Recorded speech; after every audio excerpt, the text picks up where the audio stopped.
Se a solidão vivifica, o isolamento paralisa e esteriliza.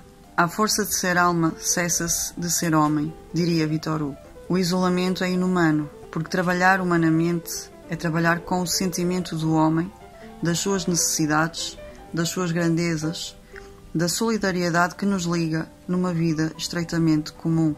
Temos logo aqui no início a diferença entre solidão e isolamento, porque a solidão vai ser uma coisa muito importante para a vida intelectual, como vamos ver mais à frente, em outros capítulos mais à frente. A solidão vai ser como um recarregamento de energias, como um espaço onde nós podemos respirar, podemos silenciar-nos e ouvir, escutar o burburinho da realidade. O isolamento não é isso. Isolar vem do latim insulare, que significa fazer ficar como uma ilha, ou seja, é perder as ligações, né? Uma ilha, claro que agora não dá bem para fazer esse paralelismo, mas num sentido primitivo da natureza, não é? Uma ilha não tem ligações a outras terras. Então a pessoa ou a população que está numa ilha, sem a tecnologia digital de hoje, não é? De comunicação, não tem ligação a outros povos, não tem... É como aquele filme com o Tom Hanks, o Náufrago, não é? Então o isolado nesse sentido é quase como um náufrago, ele fica distante do resto da humanidade. E aqui estamos a falar de isolamento no sentido lato, ou seja, não é só o isolamento físico, é também um isolamento emocional, social, não é? A pessoa até pode estar na presença das outras pessoas e dar a sua presença a outras pessoas, mas ela não está presente propriamente, ela está isolada, né? A sua consciência está isolada, ou o seu ser está isolado de alguma maneira. Isto até pode acontecer na pessoa em relação a si mesma. O que aqui é importante perceber é que nós não nos podemos isolar de nenhuma forma, seja material, física. Acima de tudo, o intelectual não pode estar isolado da sua própria humanidade.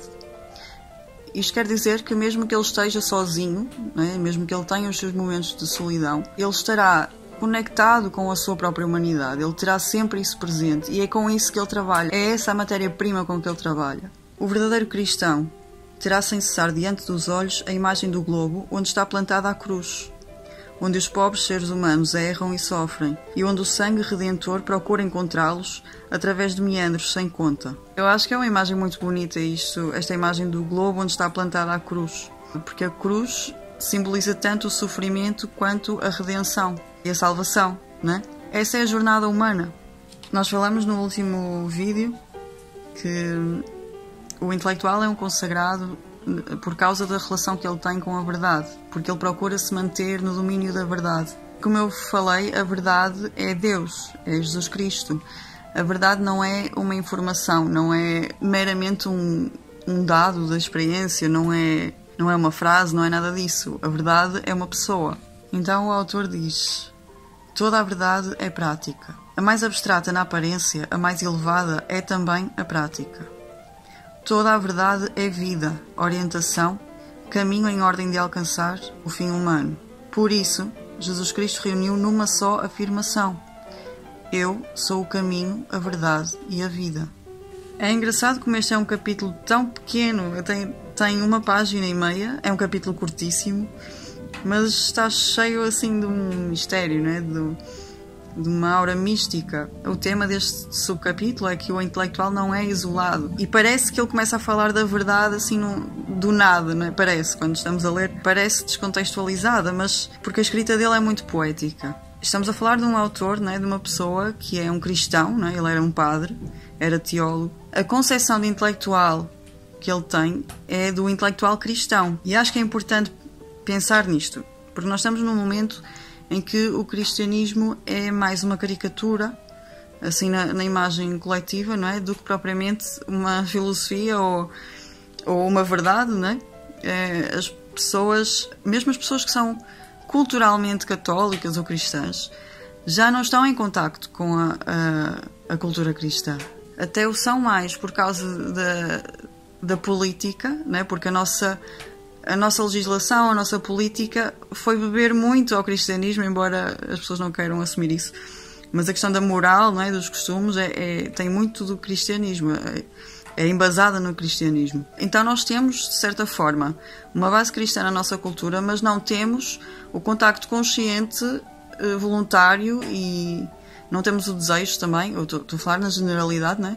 Não há o desejo de ir buscar as verdadeiras fontes do cristianismo, não é? Não há um desejo geral de ir conhecer Cristo, de facto. E o que eu quero dizer com isto é que este autor, sendo teólogo, não é? E sendo padre, é uma pessoa que passou a sua vida em contacto com isso. E eu sei bem, porque foi também, ou é também o que está a acontecer comigo, que a maior parte das pessoas tem um monte de preconceitos em relação à religião cristã, como eu também caí nisso, né? Faz parte da nossa cultura. E o que tem acontecido comigo é que eu tenho conhecido coisas na religião cristã que eu nunca pensei que elas estariam lá, porque nós crescemos muito mais com esta ideia de que da opressão, não é? Que surgiu, que foi alimentada pela Igreja Católica, e isso é uma emoção muito forte que nos faz praticamente descartar a religião, não é? Então nem nos damos ao trabalho de ir ver o que é que ela é na sua raiz, não é? E na doutrina, por exemplo. Nós não fazemos isso. Nós assumimos que sabemos o que é que aquilo é, porque temos a ideia, temos um preconceito, de facto, e não nos damos ao trabalho, e eu acho que se as pessoas se derem ao trabalho vão se surpreender muito. E por isso é que este livro também é tão bom, porque quando nós entramos em contacto com este gênio, percebemos que isto vem também, não vem só de si mesmo, mas vem da sua cultura monacal, de certa forma, da sua convivência com a teologia, com a filosofia cristã, e isso é surpreendente.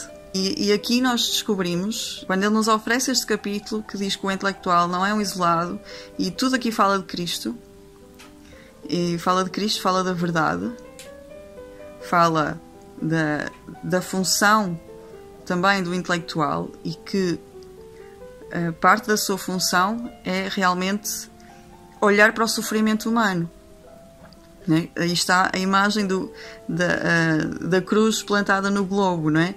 Esta é a imagem que o intelectual tem que ter em mente, não é? Tem que estar em constante contacto com essa imagem, porque é a cruz que lhe vai dar a matéria-prima. E essa esfera, como eu falei há pouco, do sofrimento, da redenção e da salvação, isso está inserido na verdade. Então aqui ele faz uma espécie de apelo, né, ao intelectual, e ele diz: deixai sussurrar em volta o género humano, distingui nele estes e aqueles, indivíduos ou grupos, cuja indigência conheceis. Descobri o que pode arrancá-los à noite, enobrecê-los, o que de perto ou de longe os salva. Só as verdades redentoras são santas, e as palavras do apóstolo, a vontade de Deus é que sejais santos, aplicam-se ao nosso trabalho como a tudo mais. Então este intelectual, parte também da função do intelectual é, de certa maneira, servir de meio para os outros, não é? O intelectual, o filósofo, ele vê coisas que nem toda a gente vê, não é? Mas quando ele vê, quando ele as diz, as outras pessoas passam a poder ver. E é essa a grande importância desta figura, não é? Então, por isso é que o autor diz que este intelectual tem que saber, não é? Tem que conhecer o género humano, e tem que saber o que é que desperta a sua virtude, não é? Tem que saber o que é que, como ele diz, o que é que pode arrancá-los à noite, a importância das verdades redentoras, as verdades que salvam. E no fim ele termina de forma mesmo muito bonita a dizer o seguinte: Jesus Cristo precisa do nosso espírito como precisava enquanto viveu na terra, do seu próprio espírito humano. Ele retirou-se, nós continuamo-lo. Eis a nossa honra incomensurável. Somos os seus membros, portanto o seu espírito tem participação, portanto os seus cooperadores.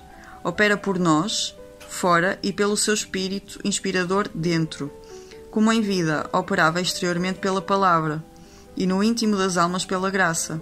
Sendo o nosso trabalho necessário para esta ação, trabalhemos como Jesus meditava, aurindo como ele nos mananciais do Pai, com o intuito de difundir. Ou seja, aqui ele já dá a forma, né? Um prelúdio da forma do que é o trabalho intelectual.